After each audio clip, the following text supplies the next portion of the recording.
Do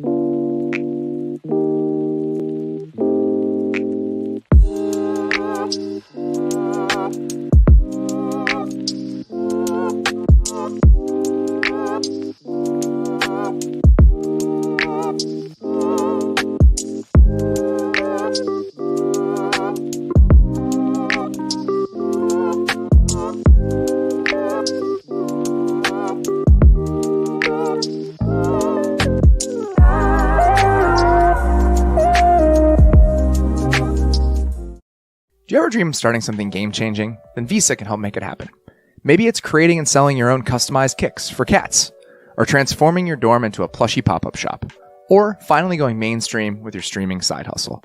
The NFL is full of game changers. Just think about watching Patrick Mahomes during his MVP season and knowing as you watched every single game that the league was never going to be the same. Whatever you're bold enough to try, Visa has the power to help bring your game-changing ideas to life. Visa. Anyone can change the game. Did you know the best day of the week is actually Monday, and Thursday, and Sunday? Because it's NFL season, our favorite time of the year. And whether you're into fantasy leagues, betting on your team, or just talking highlights around the water cooler at work, the NFL season just got a lot better thanks to the Elias Game Plan app, the ultimate sports betting and fantasy companion for the NFL, NBA, and MLB. Elias Game Plan is the only sports app from the most trusted name in sports stats, the Elias Sports Bureau, official statisticians of U.S. pro sports leagues. Elias Game Plan is full of information and insights provided by their renowned research team, which means they constantly give you information that's up to date and that you can trust. This app gives you everything you need this season to get a competitive edge. League-validated team and player news and stats, head-to-head comparisons ahead of their matchups, along with Elias key insights from the Elias statisticians, including injury impact analysis, and expert game analysis, which can give you the advantage in betting, picking your fantasy lineups, or showing off your sports knowledge. And Elias Game Plan is releasing new features all the time, like their chat function, which allows you to talk directly with their researchers. Elevate your NFL season today and download the Elias Game Plan app. And right now, I have a special offer when you subscribe. Get 15% off your annual subscription, but only if you use promo code MAYS. Find Elias Game Plan Sports Betting in the App Store or Play Store today and use our promo code MAYS. This episode of the Athletic Football Show is brought to you by Kentucky Fried Chicken. That's finger licking good. Make everyone in the family happy with a 12-piece meal from KFC. Get all your favorites, like 12 pieces of their freshly prepared world-famous chicken, 3 drums, 3 thighs, 3 breasts, 3 wings, 3 large sides of your choice, and 6 biscuits. Order now on the KFC app or at kfc.com. This is the Athletic Football Show.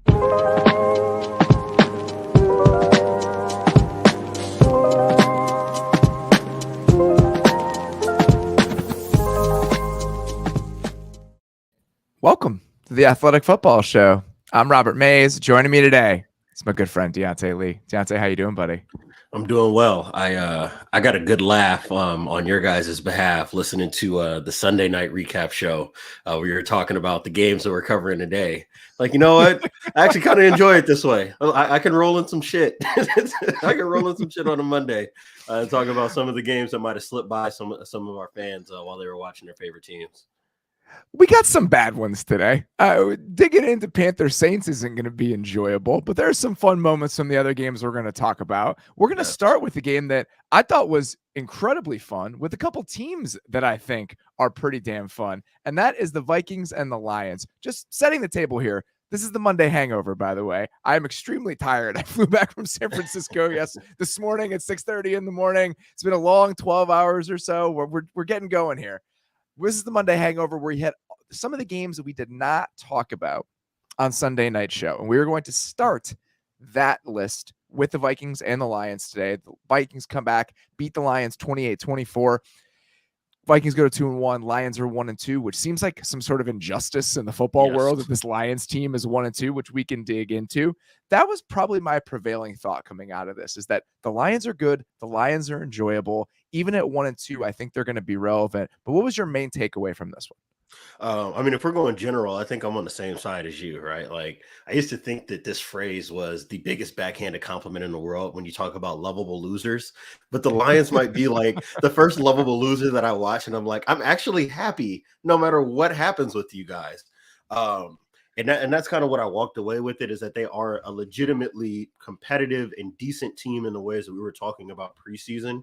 And then as far as like what the film looked like, I mean, the story of the season, looking at the other team, I think first is how the Vikings are going to use Justin Jefferson, right? And now that puts stress on you defensively to figure out how you want to guard him.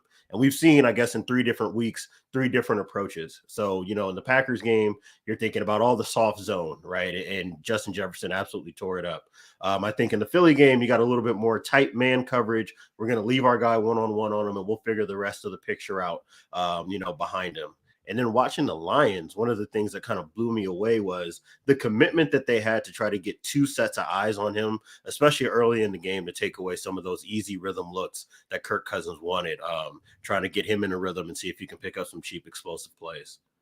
Talk about that a little bit more. When you say 2 sets of eyes, how does a defense do that structurally? Because they played about 50% man on Sunday and about 78% man on third down, which I want to get into the Lions' defensive tendencies a little bit as we get further into this conversation. But specifically, when they were in some of those looks on Sunday, how were they getting 2 sets of eyes on him? So specific to the man stuff, and this is something that I think people remember from, NFL films with Bill Belichick talking about Chad Ochocinco, and it's 1 double, right? So, and they played a decent amount of that. So you're basically playing man across the board. And instead of having, in single high looks, you would typically just have a guy that's sitting in the hole underneath to take away those end breakers. If it's 2 man, you obviously have nobody sitting underneath. Both guys are over the top. Well, 1 double, I think, is an attempt to accomplish both, right? Or find that like happy medium where you can get a set of eyes on their best receiver while also keeping a single high safety, so you can give the look that you're loading the box. So there was a lot of that I saw. And I like the way that they were able to manage motions with him, because there was a lot of times where you saw Adam Thielen moving around. They're trying to peel Jeff Okudah off. You're trying to move safeties or force them to check coverages. And they were pretty well committed to keeping 2 sets of eyes on them, even on stacks and bunches. And that's why it was so hard for them to get Jefferson free. And then when they were playing zone, it was out of a half quarter, which is what we've talked about. Cover 8 is what they call it, I think, in the NFL world now, if you're going off of that Fangio tree. And basically the whole setup of that was, or the idea behind it is, if Jefferson is vertical, we're going to have a safety over the top. So that way our corner doesn't have to play it one-on-one. But if he runs any crossing route, we have another safety on the backside that's basically sitting in that intermediate area. And you can see that a lot early in games early in the game on early downs, which is Jefferson on these over routes, on these dig routes. And you're seeing the safety just come flying out the roof to take that away. And I think that forced the Vikings to look at offense a little bit differently before they were finally able to kind of get themselves loose a bit in the second half. And half quarter, the traditional way of playing that, we talk about cover 6, is quarter, half, right? So what's the difference playing the cover 8 version that the Fangio tree does that you would do to a receiver like Jefferson? So what that means is that you're just playing the cover 2 side where all the receivers are. So, Nate has talked about 3x1 and 1x3s and having those single receiver matchups on the backside that require, extra help from a defense. Well, that's when you would play cover 6, because you're getting your cover 2 side to the most dangerous wide receiver on the field. With the Vikings, and because they like to move Jefferson around so much, they were basically playing it like Jefferson was the guy that they always wanted to roll the coverage over, and they were basically just going to play tight coverage with the free safety sitting in that intermediate area on the backside. So just take that picture of, hey, we're playing 4/3 is what you would call it. So you got 2 deep players in zone coverage, 2 underneath players in zone coverage to the trip side, and then you're playing a deep safety over the top of the single receiver. Just flip that picture inside out, I guess you would say. So now you're playing with the safety over the top to that 3x1 side, and now you have your free safety, your robber type player on the back end to take away some of those passes that are coming back across the middle of the field. And it was really effective for them on Sunday. I mean, he had 3 catches for 14 yards in this game. Right. And the plan, obviously great. You want to get as many sets of eyes on him as possible. But even in some one-on-one situations in man coverage, Jeff Okudah held up really well. Yes. We talked about this a little bit last night. I don't remember at what point in the show Nate mentioned it, but Jeff Okudah really coming on over the first few games of this season. And yesterday he had some moments where it's like, oh man, there was a 3rd and 8 at one point where he shucked Jefferson at the line so hard, he knocked him off balance and then just completely disrupted the entire timing of the route to force an incompletion. And in that moment, you look at it, it's like, oh yeah, Jeff Okudah's 6'1", 205, and an Long out of this wingspan. world athlete. Yep. And him putting it all together, what kind of player can he be? And I think a lot of the fun on the Lions right now and a lot of the things that are worth getting excited about are packed onto the offense. The offense is 5th in the league in EPA per play. They're just good. And they've done this with some offensive line injuries, with Jared Goff at quarterback. We know what he is. That ecosystem they built on that side of the ball, I think, is ready to take off. The defense is still a work in progress. So it's all about adding pieces, finding pieces, and the idea that they might have stumbled into a potential high-level corner this deep into his career, considering all the ups and downs that he's had, is a pretty big win for the Lions' potential long-term team-building plan here. 100%. And, I was talking with some of my colleagues who are Lions fans or cover the Lions. And one of the things that I sent them was that, this defense looks great. They're just missing that high level slot corner that we've talked about basically all off season. They need one of those types of guys to add to their versatility. And I think they need another edge rusher to really be able to speed up quarterbacks. And I think that was part of the problem for them in the second half. Once Kirk Cousins kind of got away from trying to squeeze the ball in to Justin Jefferson, they got away from some of those designer plays to get Justin Jefferson the ball coming across the middle of the field. And then that's when you saw, okay, Kirk Cousins actually has enough time in the pocket to be able to go find the other mismatches there. And, obviously that final drive was a big example of that. They were really picking on the interior of the defense, whether those are slot corners or safeties, with these crossing routes and corner routes. And obviously that corner route, they ended up putting them ahead for them to win the game. That I think was a big tell for them, that while I think they do have a corner one in Jeff Okudah if he's healthy, and this is a level of play that he has, and I think that we can be excited about Aiden Hutchinson as a edge rusher, even though I still may have some questions about whether he can be edge rush one for your team. If you can add another cover guy and another pass rush guy, now we're starting to complete the picture in a way that will make this defense really, really interesting, because the scheme is great. You really don't need to do much on offense this offseason. Your offensive line is coming back probably intact.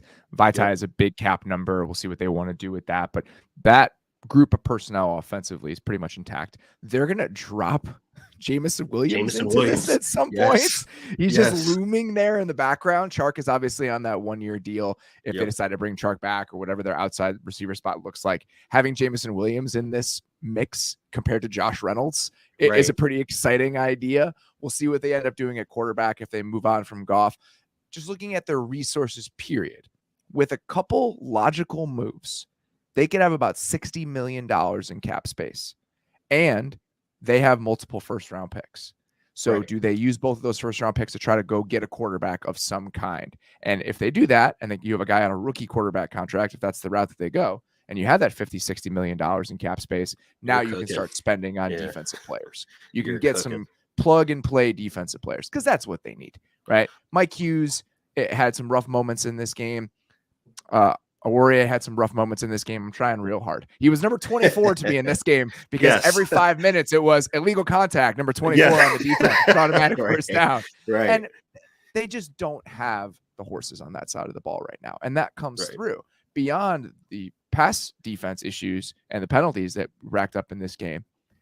The Vikings had a 70.8% rushing success rate in this game, which was the highest in the NFL this week by a pretty wide margin. Vikings are number 1 in the league so far this year, which obviously gets boosted by a day like yesterday. The Lions are dead last in defensive rushing success rate on the season. They are 30th in EPA per play on defense, but they're 5th on offense. So there is a lot to like about this team, and there's a lot to like about tuning into this team, because watching the Lions right now, you're going to get a lot of fireworks and a lot of points, even if the wins are going to be up for debate because of the imbalance we're talking about here. Oh, they're going to be the absolute enemy of the one-score game in the NFL. Every game is going to come down to the 2-minute drill, and it seems like I don't know if you remember from the Dan Le Batard show, where they used to always joke about the Chargers being stuck in 2-minute situations, down by like 5 or 6. So you got to get a touchdown. You have no timeouts, and something is just meant to go wrong. That is going to be this team this season. But I'm very encouraged, and to your point, with what they have available to them, not only in terms of Jameson Williams and what they already have on the roster in terms of young offensive linemen that are productive. I think they have a wide receiver core with Jameson Williams, given the development of Amon-Ra St. Brown and having DJ Chark. And I think that this is a good role for Chark to be in. So I'd like to see him back here. If you've got three guys like that, a full offensive line, two running backs that I like, and I think a defense that really just needs some star power, there's not a lot left to address if you do this right going into next season. So every game that they play like this, I think should make Lions fans even more encouraged about what this picture can actually look like in 2023. We brought up an idea on the Sunday night show about Epicurean wins. And even if your point differential isn't that great, what is your fun differential? And I think the Lions, the difference in the Lions' Epicurean wins and their Pythagorean wins this year is probably going to be the biggest in the league potentially. Oh, yeah. And I think that's okay. The sheer amount of times Dan Campbell's like, fuck it, it's 4th and 3. Where are we? All right, we're going for it. Yep. I love that. And I kind of wish he had done it at the end instead of kicking the field goal. Right. I have no issue with going for it there. I mean, you're in no man's land. I think they're at the 35 or so yard line right there between the 30 and the 35. I would almost rather go for it there because that's the mindset that this team has had. And if you get that first down, the game is pretty much over. Game is done. So it's a coin flip games like this. And losing a game like this, if you're Detroit at this stage of where things are, I think that's totally fine. Where are you on the Vikings right now? I'm still not in love with it, which is killing me because this was supposed to be one of my sleeper teams. So I think that I thought their offense was going to be gangbusters from the start. So did I. It just has not been after week 1. So did I. It seems like I don't know what Kevin O'Connell is going to have to do to marry up some of the things they do best in the run game with the passing games. I think that as these weeks have gone on, I think we're seeing it almost get more disjointed because of the way that teams have approached them in terms of trying to defend them in the passing game. And I think a lot of this would be different if Adam Thielen was still prime, top tier Adam Thielen that he was, right? If you have a true number 2 next to Jefferson where you can't spend so many of your resources in coverage trying to take him away, now you're really talking about an opportunity to hammer teams in the run game without having to change personnel. But because they have to change personnel, because they're not a spread run offense, I think that they're running into some of those difficulties where you can see, and I think that we'll continue to see these high success rates in terms of the run game, but there's not enough explosiveness in it or enough explosiveness outside of Justin Jefferson in the passing game to, I think, make everything click and come together. So that to me is going to be the challenge for them, is trying to find more ways to generate those explosive plays that aren't dependent on number 18 making them for them. That's what I was going to ask you. If teams are going to defend you this way, how can you make them pay? And it feels like it's just one-on-one situations with your secondary receiving options. And right now it almost feels like KJ Osborne has more juice than Adam Thielen does. Yeah. In which is kind of concerning, I think. Yeah. I think that might be concerning for them long-term. A couple other guys I wanted to point out. I thought that Jordan Hicks and Eric Kendricks had some huge moments in coverage on 3rd and short situations that torpedoed Lions drives, that without those plays, I don't know, this game might go differently. The one that Kendricks had on that Hawkinson incompletion where they tried to leak him out off play action on 3rd and short, just really good awareness. A reminder that Eric Kendricks is pretty good at this. Yes. And has been one of those guys in coverage that you can't pick on at that position, which are fewer and further between in the current version of the NFL. So a couple nice moments for those guys. I think both of these teams are firmly in wild card consideration as we get deeper into the season. And 100%. They're playing in, we'll see what happens with the Packers. I still think Green Bay is probably the best team in the division, probably. Right. But if you look at the second tier of teams across the NFC, who's really scaring you? The teams that you were supposed to compete with a wild card spot for. The Saints do not look very good right now. We're about to talk about them in a second, which against my better judgment. We'll see what happens with Dallas. Not scared of Dallas. Those second tier teams, we'll see what happens with San Francisco. I think they'll still be fine. I think the NFC South is the NFC South. The NFC South is a nightmare. Yeah. So both of these teams, I think when it's all said and done, could absolutely be pushing up against 9 wins, 10 wins, and potentially a wild card spot, which is fun. If you're a Lions fan, that's all you could have asked for from this season. And I think so far, even if the defense has been a little concerning, you really can't ask for much more from what you've seen from the offense for what this experience is going to be in the timeline of rooting for this regime. And that's all I would want. If I were a Lions fan, all I would care about in 2022 is, did I leave this season satisfied with where this is in the grander experience of my Lions fandom with this Brad Holmes era? And if the answer to that is yes, that you're good. We just talked about all the resources that are coming. That is what matters here. And I think even at 1 and 2, we have shown great progress toward that goal. All right. I just love the last thing I want to call out is I just love your optimism, because the truth of the matter is that the wild card team in the NFC is going to be 7-10. There's no way we're getting to that 9-8 mark. It is going to be a 7-10 team making the playoffs, which nobody ever feels good about, but I can certainly feel it because of what you were detailing and what's happening with the rest of this conference. I think I just said wild card in my mind and thought, oh, you need 9 or 10 wins to get a wild card, so they'll probably get there. But if I looked at it practically, it's probably hard for the Lions to get to 9 or 10 wins. I agree. But it doesn't really matter. Doesn't matter. Just we're going to take a quick break here, and then we are going to reluctantly dig into Panthers Saints. Style isn't like math. There isn't one correct answer for everyone. It's all about finding what's right for you. Finding the perfect suit is impossible, but finding a suit that's perfect for you is simple thanks to Indochino. Choose your favorite fabric and customize every detail to find the look that's perfect for you. Submit your measurements online or get measured in-store for a custom, made-for-you fit at an incredible price. And with their fall collection featuring new colors and premium fabrics, you'll be in style all season long. I have multiple Indochino suits that I've worn over the years to every event you can imagine. Weddings, parties. I love how fit it is to me, and I don't have to worry about getting it altered or changed. I bought a suit off the rack recently, and getting it altered cost a couple $100. It was such an ordeal. With Indochino, you never have to worry about it. Everything fits perfectly and is made to your exact specifications. You can get a premium personalized wardrobe without spending a fortune. Shop custom fitted shirts, casual wear, outerwear, and more. They're always adding new designs and fabric options, like their latest fall collection. Design your perfect suit with Indochino. To get $50 off any purchase of $3.99 or more, use promo code MAYS at Indochino.com. That's INDOCHINO.com, promo code MAYS. A friend of mine had a housewarming party over the weekend. My wife and I went in on a housewarming gift with another couple, and splitting the payment for that gift was super easy thanks to Zelle.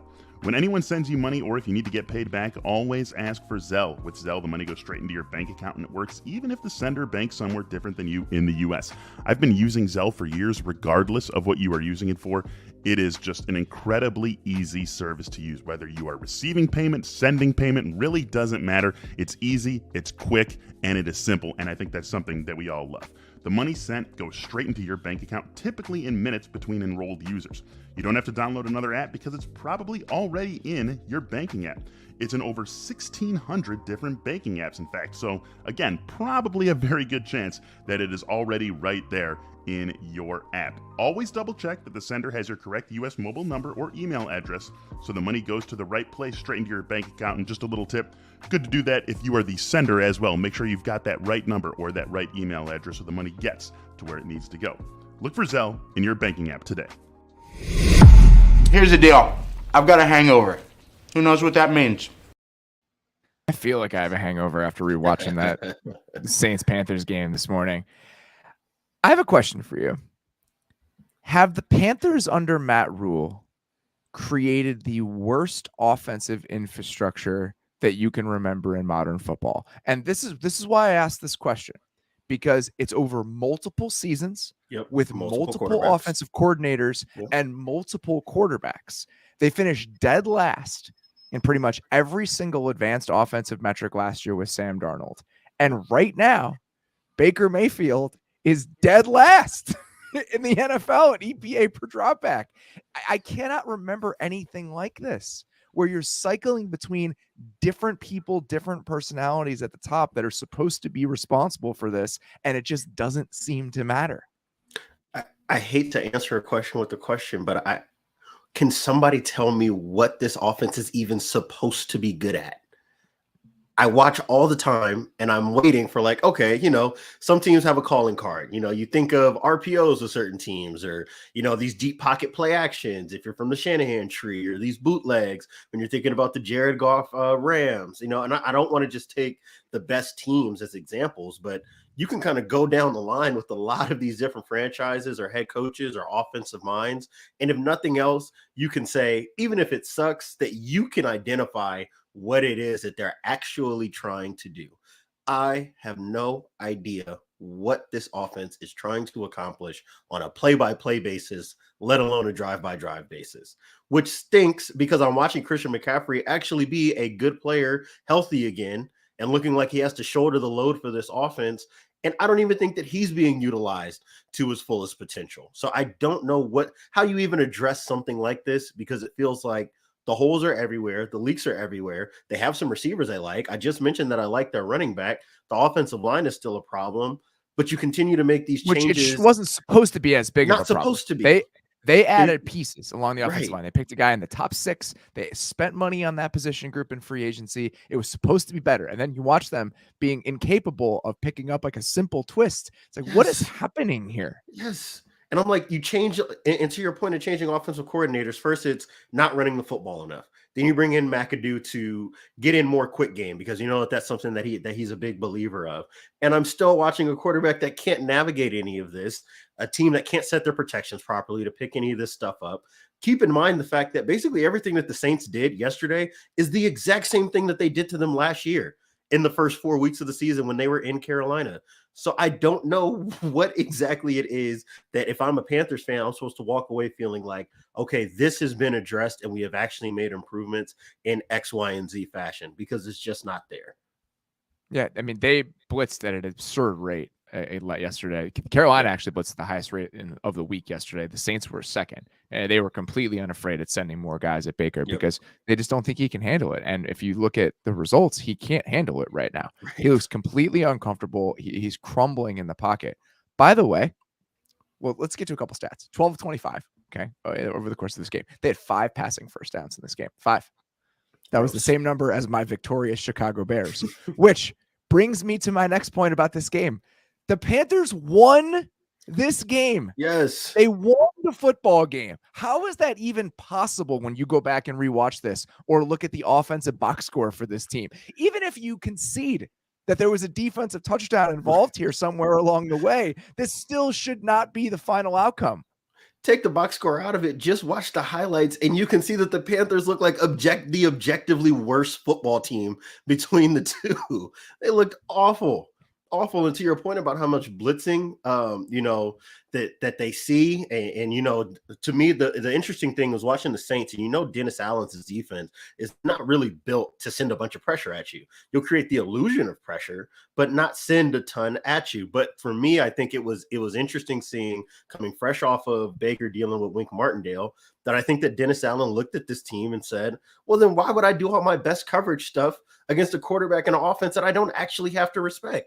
We'll send 5-man pressures all the time and force you to deal with it. And there was a ton of that. And seeing Baker, again, still being panicked in the pocket. I'm watching him throw these out cuts towards the sideline that looks like it should. Everything looks like the way it's supposed to. And as soon as he releases it, he's doing like the golf lean because he hates the way it's coming out of his hands, hoping that it's completed.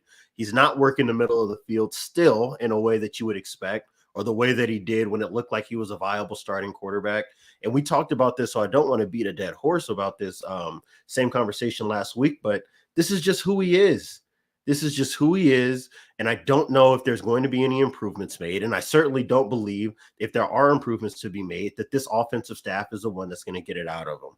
I have nothing to go off of to make me believe in that.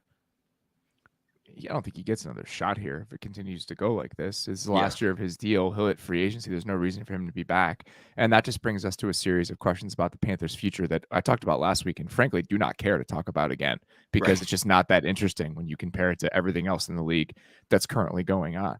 Right now, through 3 weeks, he's getting blitzed 38.5% of the time. During on dropbacks, which is the highest rate in the entire NFL. And he's been one of the worst quarterbacks in the league while blitzed. So if this continues, there's absolutely no reason for teams to slow down with how often they're bringing pressure his way. I hate to prey on a guy's downfall, but I cannot wait for those Bucs games. I can't wait for those Bucs games just to see how awful this thing might really be. Like, that might be one of those, Lane Kiffin fired on the tarmac situations for this coaching staff. And it sucks to see, because I do love what the Panthers do defensively. And I hope that Phil Snow is able to stick in the league because I find what he does to be really interesting. But man, looking at this and everything else that's around it, to have drafted an offensive lineman that has struggled, I think that speaks more to the coaching than it does of the player. To the point that you made about the investments on the rest of the offensive line, they're still having the exact same problems. It's another quarterback and another offensive system, and I'm still watching a team that can't marry up its run game to its play action game to its drop back game. I don't even know what their best personnel is. I don't think that they have good enough players to be multiple enough for me to even debate what kind of personnel they should be in. They're not vertical, it's just, it is where I feel like I've been fishing for all of these nice things that I can say about this offense because I hate to just lean on it in this way, but it's not there. It's not there, and it's not going to be there, I don't think. And I can't imagine that the Panthers feel like this is anything other than a lame duck season for its quarterback, offensive staff, and its head coach. When you're trying to dole out credit or blame for the Saints ultimately falling short offensively in this game, how much are you going to give to Phil Snow and some of the pieces on the Panthers defense?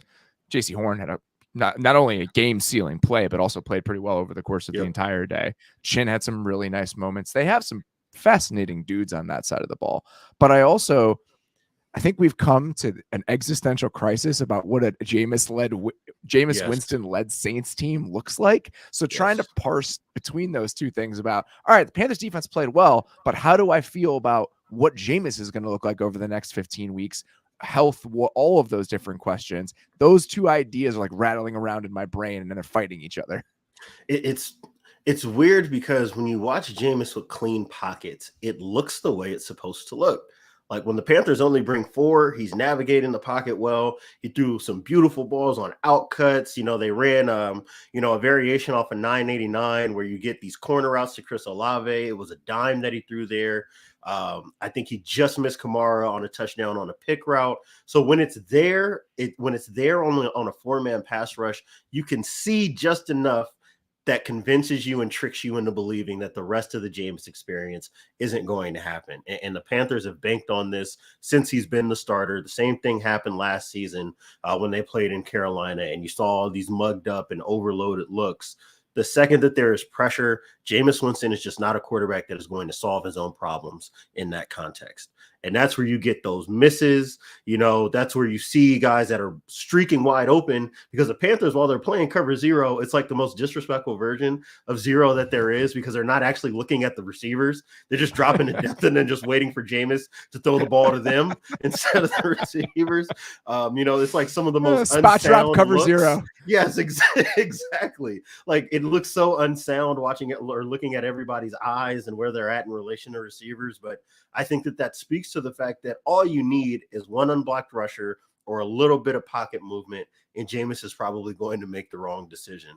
And I think that now for the Saints offense that doesn't have the heavy personnel, we can bully you whenever we want to get you out of that. You don't have the same kind of dynamic receiving threat out of the backfield that you had in Alvin Kamara. You don't have the same kind of dynamic underneath guy that you would have in Michael Thomas. Now you are asking Jameis to be a hero in these scenarios. And that's where you land with, I think the greatest representation of Jameis, which is the throw to Callaway in the end zone that finally gets them a touchdown. And it's like the worst possible decision in the world. Triple coverage, 2 wide receivers in the area. And thank God the Callaway just has strong enough hands to go over the top and snag it one-handed. But there was nothing about that you would want repeated ever. So there is still that Jameis in there. And I guess this is just what the Saints offense is because they're not moving bodies up front with this offensive line either. So you're going to be dealing with the, calling pass plays and closing your eyes, crossing your fingers and turning your back to the field and hoping that nothing bad happens. You look at the blitz numbers for Jameis, he's right behind Baker. He's being blitzed on more than a third of his dropbacks this year. The only guy between him and Baker Mayfield is Davis Mills. And This is the we do not respect you defense. That's what it is. If you're asking me for the 3 starting quarterbacks in the league that I think would be worse without looking at the data versus the blitz, it would have probably been those 3 too.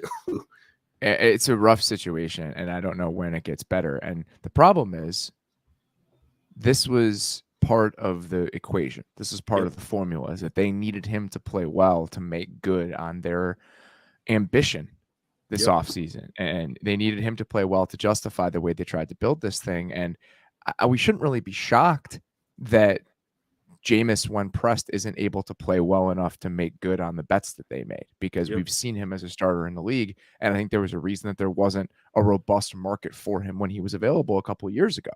So this set of gambles and this combination of gambits that the Saints ultimately made, I think may fall short, because this very important cog isn't going to get there.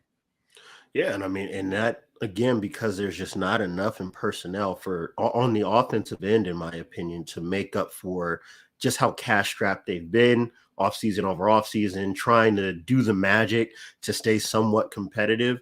And the more you do of that with the quarterback on roster as your starter, it is implicitly saying that whatever holes we have left on this roster, you're good enough to address it. And I don't think that Jameis has really ever been in a position as a starting quarterback for us to believe that he can address roster holes. So that's just what this franchise looks like. That's what this team looks like. And it's certainly what this offense looks like right now. And I think that aside from feeling positively about what Chris Olave can be in this offense, which I think people should be really, really encouraged by with him as a vertical threat. I thought he was really productive yesterday in the game against the Panthers. There's just not much else. The healthy version of Alvin Kamara right now, I think, is just not enough to generate other explosive offense. And I just don't know if Michael Thomas can generate the kind of separation against tight covers that you need to really be able to give Jameis breathing room and not ask him to have to fit the ball into tight windows while he's being pressured, because those blitz numbers are not going anywhere for the rest of the season. Yeah, that's the concern. It's not that Michael Thomas and Alvin Kamara aren't out there. It's that the diminished versions of those two guys, when you combine it with the general other pass catching talent that they have, might not be enough, which I get. I don't disagree with you. I am excited about Chris Olave, but you can be excited about Chris Olave and still have questions about this team's offensive ceiling. I mean, this is just the story of roster attrition in the NFL. When you try to hold a core together and you try to compete year over year, eventually the bill comes due, and they have been, I think, tiptoeing their way here. And I think that you can give them a lot of credit for kind of holding these times for this franchise off for as long as they had, even while Drew Brees was there. But you can't run from this. You can't run from this. Eventually in the NFL, the way that this thing is designed, you are going to have to be bad at some point if you want to be good again. And I think that they are just kind of bumping into that wall now. There is no way for them to be much better, I think, than average with the roster setup and the talent that they have around their quarterback right now, given that their quarterback isn't good enough to kind of bring them forward out of whatever issues they may have. All right, let's continue our conversations about offensive excellence with the Broncos and the Niners. Broncos win a football game 11-10 over San Francisco yesterday. I've gotten to a place where I think the Broncos defense is pretty fucking good. It's nasty. They are, and it's structurally. I didn't mention this earlier, and I want to just very quickly. Getting back to the Lions, which is a stupid little bit of hosting by me. But I am surprised at how aggressive the Lions are and how often they blitz. They are blitzing on nearly 40% they blitz on nearly 40% of their dropbacks on Sunday. They're blitzing at the second highest rate in the league, period, this season after the Cardinals. They're playing more man than anybody else in the NFL. 43.6% of their dropbacks. They're playing man on 64% of third down dropbacks this season, which leads the league. I did not anticipate them playing this style of defense based on where Aaron Glenn comes from. The Saints play a lot of man, but this blitzing man-heavy style is not necessarily what I expected from the Lions. Transitioning back to the Broncos, the amount of blitzing that the Broncos are doing is not necessarily what I would expect from Ejiro Evero and where he comes from. The Rams obviously cranked it up a little bit last year, but the Broncos so far this season have the third highest blitz rate in the league, 37% of snaps, and they have the sixth highest man coverage rate on third down. On third down, they're getting after the quarterback and playing man coverage, and their ability to play zone on early downs, play man and bring pressure on third down, the overall formula that they have going right now, it's giving teams a lot of problems. Well, I think that that's a credit to Evero understanding what it means when you might have maybe a top 3 at worst cornerback on your team and 2 real edge rushers, I think, between Chubb and Gregory. And it's why waste our time trying to be pretty with all the coverage stuff when we can be more aggressive. And I think that you saw that. And in this game, I think it manifests itself so well because you're dealing with a quarterback that would like to avoid these types of defenses as much as possible.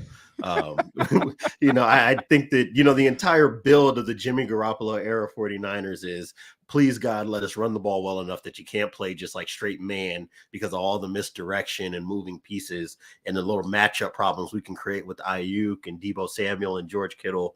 Well, the Broncos are legitimately good enough to, I think, to look at those matchups and say, we can deal.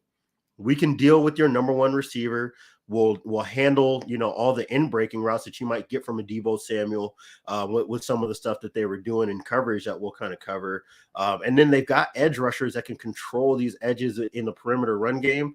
And for a Niners offense that's just not moving bodies on the perimeter in the run game, that really allowed them, I think, to crank up the aggression that much more. And you can just see it drive over drive, less throws over the middle of the field. Outside of that big run early in the game, you saw less of, the 49ers getting vertically in the run game off of these outside zone looks. And that leaves Jimmy in one of the worst positions possible, which is having to truly work through an entire progression. And you just saw the discomfort in the pass rush really affecting him as the game went on. Niners had the second worst rushing success rate in the NFL yesterday. The That only offensive team line that is was bad. worse.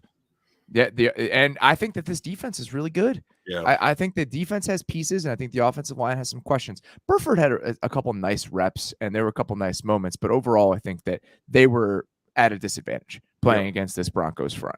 And for the most part, I mean, you have a defense that has good talent everywhere. Justin Simmons not even playing, and it doesn't seem to matter. Right. I mean, I am very impressed with a lot of the things that they've been able to do on that side of the ball. And I think this may continue. I have no reason to think that this team this defense can't keep them in games deep into the season here. Well, and I think that coming back to Evero and kind of the way that he's mixing these things up to be aggressive schematically, and this is the value of being a split safety pre-snap defense. So there's these three plays that I think about, with this matchup that I think kind of defines the way that they were able to mess with Jimmy Garoppolo. Early in the game, it might have been in the first quarter, there was a batted ball that he tried to throw in an inbreaker, I think, to Brandon Ayuk. And the Broncos were playing one robber. So now you have one of these safeties that's rolling down and playing in the hole while everybody else is playing cover one underneath. Same thing we were talking about with the Lions dealing with Justin Jefferson. If that ball's not batted, it's a pick six because Jimmy doesn't even see the safety coming. And you can see it on the all 22. You mean like the pick he threw that got deflected by K'Wan Williams later in the game? That's exactly where I'm going with it. So there's another play, I think, in the second or third quarter, same kind of inbreaker, off of play action, and Ayuk breaks, and Jimmy sees the robber and is like, oh, holy shit.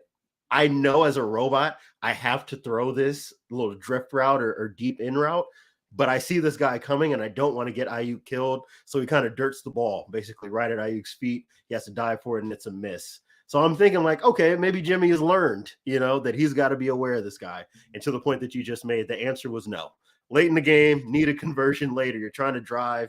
He doesn't see the safety again. Ball gets batted and picked off. And I think that kind of goes back to what we're saying, not only about the aggression of the Broncos defense, but Jimmy Garoppolo and his limitations as a quarterback. It was so clear that he was only going to look one way based on the look that he got. I think I see one-on-one, even though it's Patrick Surtain. I'm going to throw this because this is just the way that my mind has been kind of programmed within this offense, not even seeing the safety coming down as a robber to get underneath these throws. And when you don't have a quarterback that can get off of that and see like, where might my other one-on-ones be? Can I navigate the pocket well enough to extend and give my receivers time to work against tight coverage? You get those forced throws, those bad decisions, and that turn into sacks because you're holding it too long and not working through progressions or trying to squeeze the ball into tight windows that are getting batted away or turned into turnovers. And that's the problem. Is the answer is no. Against Right. this team, you're not going to have time to create and navigate the pocket because they're going to bring heat at you consistently. Randy The play Gregory you're had a talking hell of a about, game. Randy Gregory is him being a part of this equation combined with the way that Chubb is playing and some of the stuff that they're doing. I think that deflection you were talking about was DJ Jones. Mm-hmm. And it was 3rd and 9. And they were in that kind of diamond front that the Saints like to play, where they have 3 down linemen, 1 over the center, 2 wide ends, and the linebackers walked up into the A gaps. Yeah. And they ran a little game, I want to say, and DJ Jones got free and deflected that ball. On another 3rd and 9 on the line on the Niners' 3rd drive, walked up in one of those mugged up looks again, except it's Chubb and Gregory on the left side together with DJ Jones as the edge on the right side. So you're seeing all these funky looks with dudes who can really bring it. Yeah. And that combination combined with how tight the coverage can be on the back end, when you trust that you can play man and live in that, and then you can also do some of that shit up front, things get problematic for opposing offenses in a hurry. And that's exactly what's happening right now for teams having to deal with this Broncos team.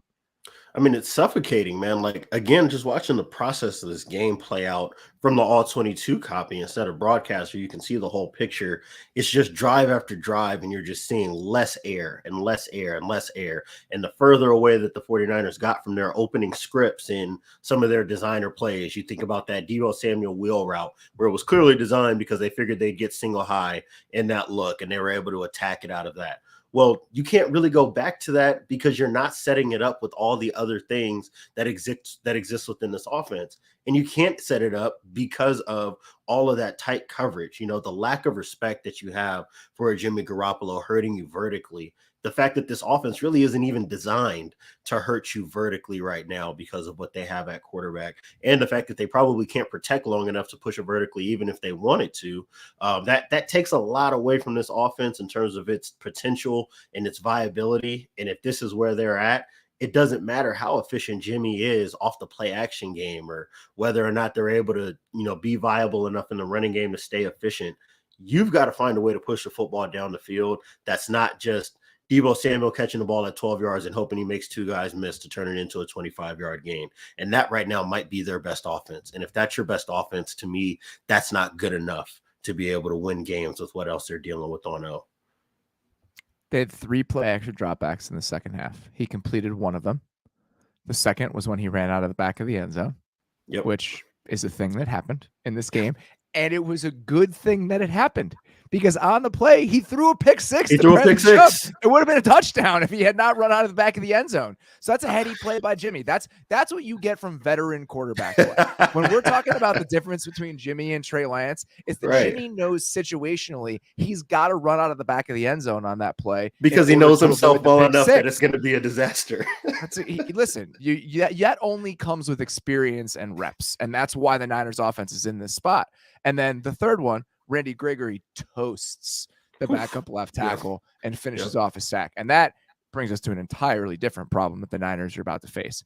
Kyle Shanahan, his press conference is happening right now, is what our producer is telling us. Trent Williams will miss some time with the ankle injury that he suffered yesterday.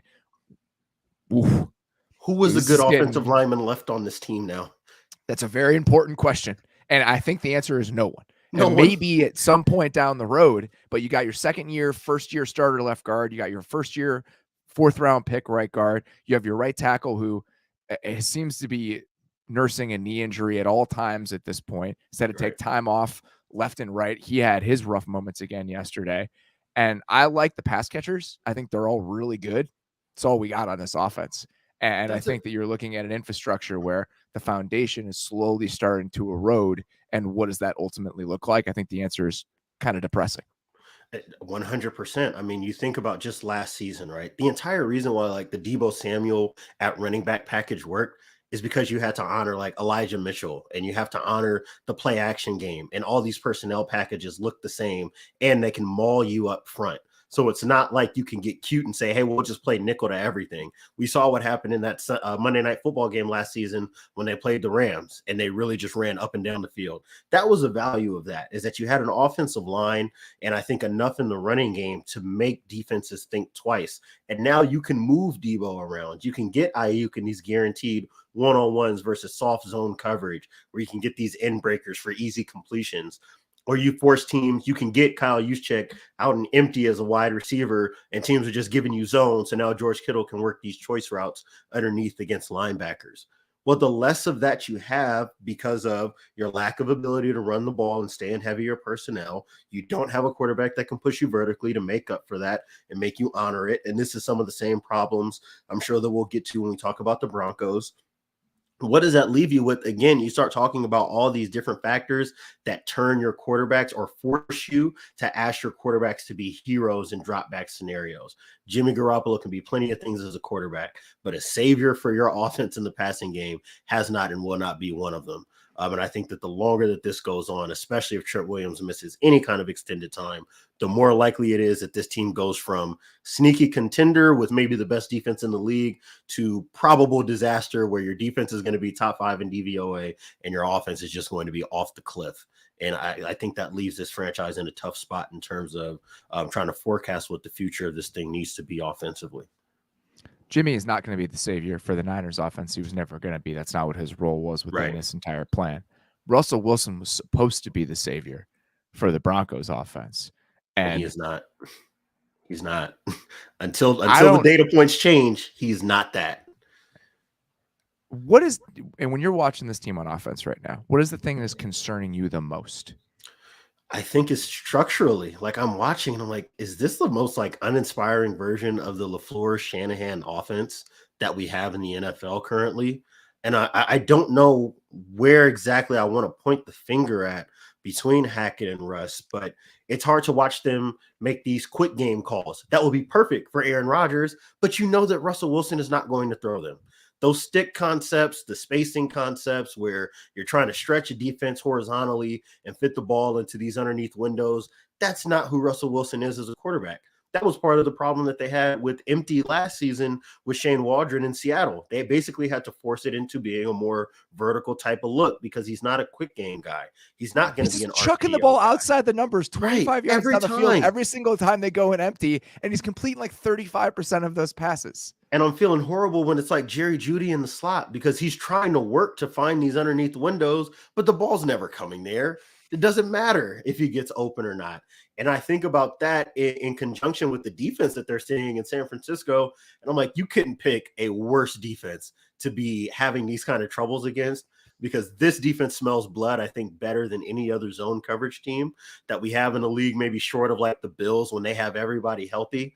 And again, to the point of the air just coming out of your offense, you can just see all these underneath defenders just jumping all over this stuff and basically telling Russ the same way I think they told Dak Prescott in the wild card round last season, you got to go beat us with that to make us honor it.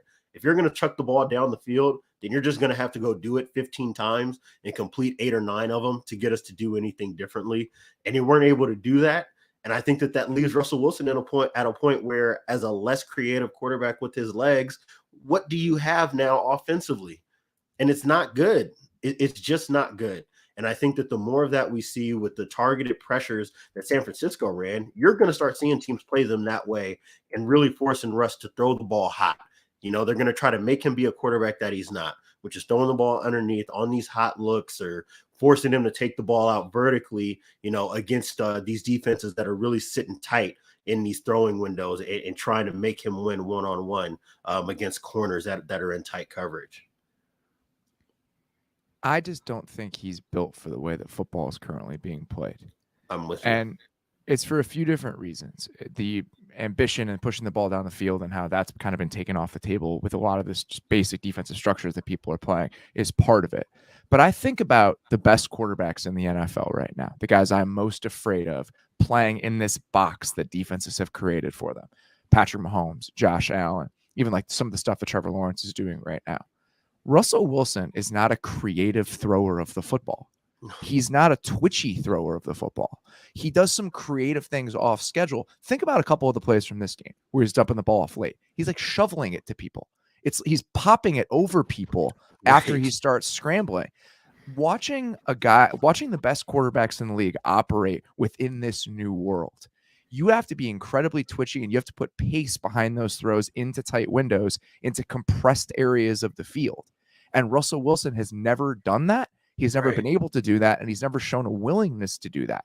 So the fact that those types of throws and that approach to the position is a complete disalignment with who he wants to be, and that's what you need to be in order to consistently move the ball down the field in the NFL. Rodgers is like this. The first two drives of what Rodgers did against the Bucs yesterday, it's really hard to consistently win that way, but he can do it.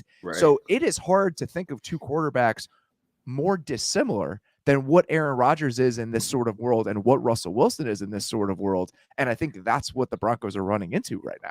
I mean, it's that lack of adaptability is really what I'm hearing and what you're describing, right? I think that early in the first quarter, they get into 12 personnel, the Broncos do. They fake outside zone, set up a deep pocket, and they run like a dagger concept. So you got a guy on a clear out and a guy on a deep dig.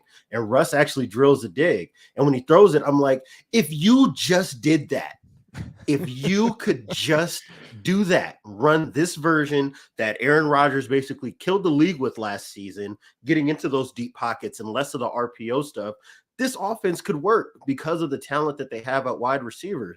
But the fact that they can't, or that he won't, makes it so there's always going to be this friction with where they need to be schematically versus a personality and skill set of their quarterback. I don't know how you fix that. And to your point of him maybe just kind of being out of this era, and it happens, good quarterbacks can run into different styles of offense and defense that they just don't fit properly into. You cannot live in today's NFL just saying, hey, confirm one-on-one on the perimeter, we're just going to chuck it up. The best version of that was last year's Bengals. And even with that, you have to go through all of the ups and downs that come with that and basically play a variance game that we just don't play in modern football now. That efficiency you can't be efficient that way, I don't think, even with all the talent that they have. And it makes it really hard, I think, for them to find a way to bring what they do best, which is get into those condensed sets, 12 personnel, bunch looks, and try to run those deep pocket play actions because of what you can do with this receiving core with the Russell Wilson that is not creative enough, like you said, with his arms and legs at this stage in his career. Not that he's never been that, to be adaptable enough to make something happen with this offensive structure. And that's why for the last 5 years, I think, I think that really what I'm trying to say is that for the last 5 years, we've had the same conversation about Russell Wilson, and inevitably the offense looks the same, no matter who the offensive coordinator is. It's the same usage, the same personnel, the same kind of change-ups and tendency calls that you can put together in watching this offense. And I think that that's indicative of just who he is as a quarterback. How are you supposed to address it if we keep landing in the same spot? Eventually, we have to identify that insanity is expecting different results from the same thing over and over. I'm trying to thread the needle about the point I'm trying to make. He made incredibly creative plays earlier in his career, but most of that creativity was draws from the fact that he could move around. Right. He's making throws late in downs outside of the pocket after extending plays. I'm talking about creativity as a playmaker within the pocket, changing arm angles, being able to move guys, being able to place the ball into certain areas that maybe is a second or third read in your progression on certain plays, working in that box. And I just don't think he can do that as well as some of these other guys. So much of his creativity came from the fact that he could move around. And now he just can't move around as well, so he's less creative. He's one of the most talented pure throwers of the football in terms of arm strength and his ability to place the ball down the field. But that's stuff where it all needs to be moving in the same direction. And when he has to do stuff that's a little bit off platform as a thrower and place the ball in tight spaces, I just don't think that's ever been a strength of his game. And it's definitely not going to be as he creeps into his mid-30s.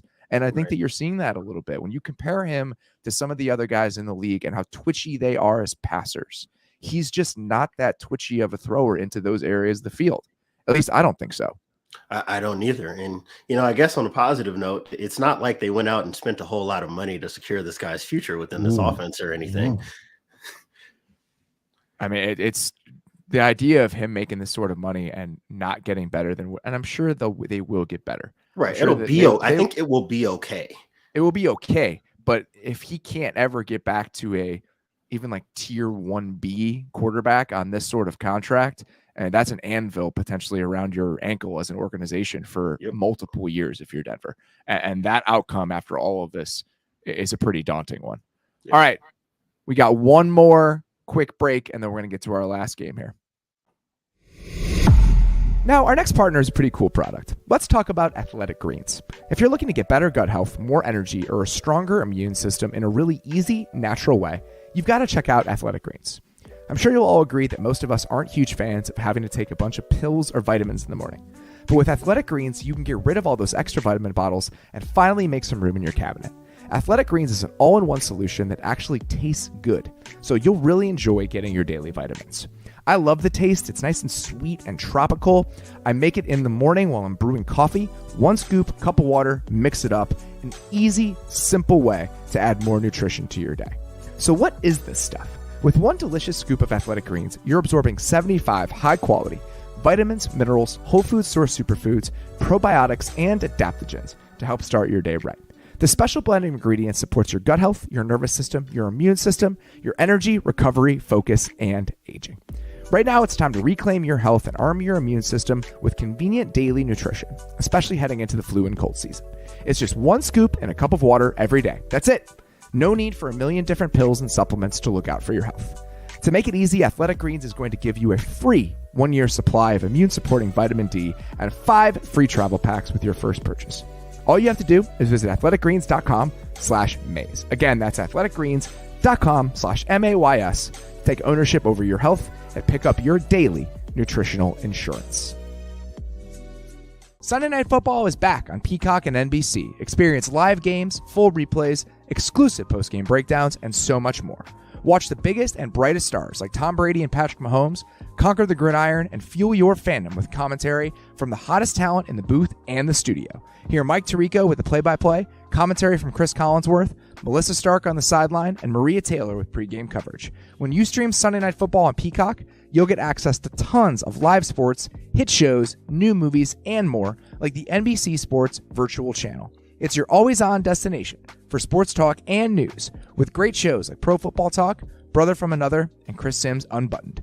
Join today and stream whenever you want, wherever you want. Because if it's made for Sunday night, it's made for Peacock and NBC. Guys, you've got to do yourself a favor and try Saxx. We've been talking about them a lot lately. They make the most comfortable underwear for men, thanks in large part to their patented ballpark pouch.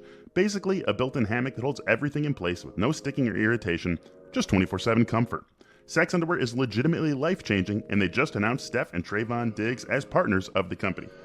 I've been wearing Saxx for a few years now. Back in 2016, when one of my best friends got married, I was a groomsman in the wedding, and a pair of Saxx was actually part of the little gift bag that he gave all of us for being in his wedding. Ever since then, I've been absolutely hooked. I've had a number of pairs of Saxx boxer briefs, and it's exactly what we say in the ad here. Just super comfortable. Everything feels right. You just put them on. You don't have to think about it, and you are feeling comfort all day long. So head on over to Saxx.com/Maze for 10% off and free shipping using promo code MAZE today. That's SAXX.com/MAYS and promo code MAZE at checkout for 10% off and free shipping. I am hungover. All right, we're going to run through this one pretty quickly. Not a ton that we need to dig into. Just a fun game from the Falcons offense, and I think some flashes that take this place to take this team to a place where I wanted them to be, where you have these two young pass catchers, you have offensive design that I'm excited about, and you have a version of Marcus Mariota. What do you think he averaged in air yards per attempt yesterday, Marcus Mariota? It felt like bombs away in a way that is not actually representative of what I think of Marcus Mariota. So I'm sure this thing is at least over 10 yards. 16 and a half air yards per target for Marcus Mariota yesterday. 14 and a half on play action, which I was like, oh, that seems like a lot. I wonder what it is on all of his throws. 16 and a half. He had the highest EPA per dropback of the week. He's 7th on the season. 47.4% of his dropbacks have been play action this year, which is the highest rate in the entire league. He's averaging 10.2 yards per attempt on those throws, which is 6th. And he's thrown it to two guys that I cannot wait to keep watching. Kyle Pitts makes that play against Josh Jones down the right sideline. They threw a screen to him. Drake London has some moments. This, to me, they could lose and it wouldn't matter, is the perfect version of the 2022 Falcons for me, is having this offense structurally interesting, using those playmakers in a fun way. If you win, you win. If you lose, you lose. We'll see what happens. Right. I think that one of the things that I was, and I'm not alone in this. I think a lot of people were wondering exactly how Drake London and Kyle Pitts would fit together as receiving threats. And then I'm watching that game and I see a couple of throws from Mariota off of play action. And I'm like, holy shit, they're using Kyle Pitts like Arthur Smith used AJ Brown. That is horrifying. to put this 6'6" tight end or 6'5" tight end that can run, in that 4.5, 4.4 range, that can create after the catch, that can line up basically anywhere. It's like, oh, I realize exactly what this is now. And it makes the pistol usage make so much sense. It makes the way that, Cordarrelle Patterson, I think, has developed himself into being a really productive running back. Like, all of this stuff is starting to make sense. I see all the pieces coming together in this, and it's like, oh, wow, this really is the Titans all over again, with a little bit worse offensive line, but with these exciting receivers and a quarterback of Marcus Mariota, who somehow Arthur Smith is convinced that it's okay to push the ball downfield with. So I think that that's probably the most impressive thing, is that you can take a guy who's been a specific kind of quarterback for so long in his career and even indoctrinate him into what this version of the offense should be with these pass catchers. I'm wondering so the benefit of going into pistol is essentially you can run straight drop back play action concepts, right? So, and that's what we saw a ton of with the Titans under Arthur Smith. What does it do for you if you're a defensive coach? If you're having to defend those concepts out of the pistol instead of some sort of offset shotgun formation, what changes in your mind? It's really that the offense can run the ball in both directions, and you have to honor it. So, in the offset shotgun, and this is something that actually on ESPN, I know Dan Orlovsky made a big deal of it with the Panthers last week, as far as like tendencies and tells. And I think that there's a certain amount of that exists in every shotgun offense. But the reason why the pistol is so effective is the fact that you truly have to defend that the same way that you would defend under center runs in these kind of single back offenses. And that's why these outside zone runs are so effective, where they're getting into these 20 and 21 personnel looks, where you have this offset back that's basically standing right next to Marcus Mariota as an offset, fullback or tight end type. And then you've got Cordarrelle Patterson behind them, and you can truly run outside zone in either direction. You can run, your split zones and things like that. And then you can always get back under center, and you don't have to divorce your shotgun offense, quote unquote, from what you want to do under center. And that's a big reason why I think that you can't get the same kind of personnel or tendency tells that you might be able to get from offenses that go from under center to do particular things and shotgun to do other things. You can kind of tie these things in together, which has been a big reason why play action, I think, has been so effective for them so far this year. Obviously, the offense and the passing game looked really good yesterday. Where are you at with the Seahawks defense and the transition that they've been undergoing into this season that they kind of kickstarted last year and really brought fully into view this season? I mean, it's not good, but it's funny hearing Seahawks fans, I think, bemoan it, because I don't know exactly what it was that they were expecting for a scheme change after a long talent drain and not really having star players on the edge or at corner. That don't sound like a good defense to me. I mean, the struggles in the running game, I think I understand the frustration, but I guess I'm just a little mystified as to what the expectation actually was for this defense this year. It's going to be a long year. I think they're bad on the edge in the win and loss columns. Yeah, they're just bad on the edge. We're going to have a lot of time to talk about both of these teams as we dig through the muck every single Monday here on the Monday Hangover. I appreciate you shoveling this show with me, my friend. Always. The fact that you're willing to take it on means a lot. Diante Lee, always good to chat with you, buddy. We will be doing this every single Monday afternoon. The plan is to do it at 3:30 p.m. Eastern. I was traveling this morning, so appreciate you guys sticking with us. We will be back on Wednesday with me and Mitchell Schwartz. No Monday Night Recap tonight. It's not a good Monday night game, and I'm also going to see the Gaslight Anthem, so I apologize for that. But we'll be back on Wednesday with me and Mitch. Until then, a couple things. Please subscribe to the YouTube channel if you have not. If you're listening to this as a podcast, the description has the link in it, so please go subscribe. We got a ton of YouTube content coming to you guys throughout this entire season. Nate's X's and O series, Wind the Clock, our recap shows, this show, our Thursday preview show, all of those will be on YouTube. So please go subscribe if you have not. Please subscribe to The Athletic, theathletic.com/football show. We will be back on Wednesday. Appreciate you guys listening. Talk to you soon.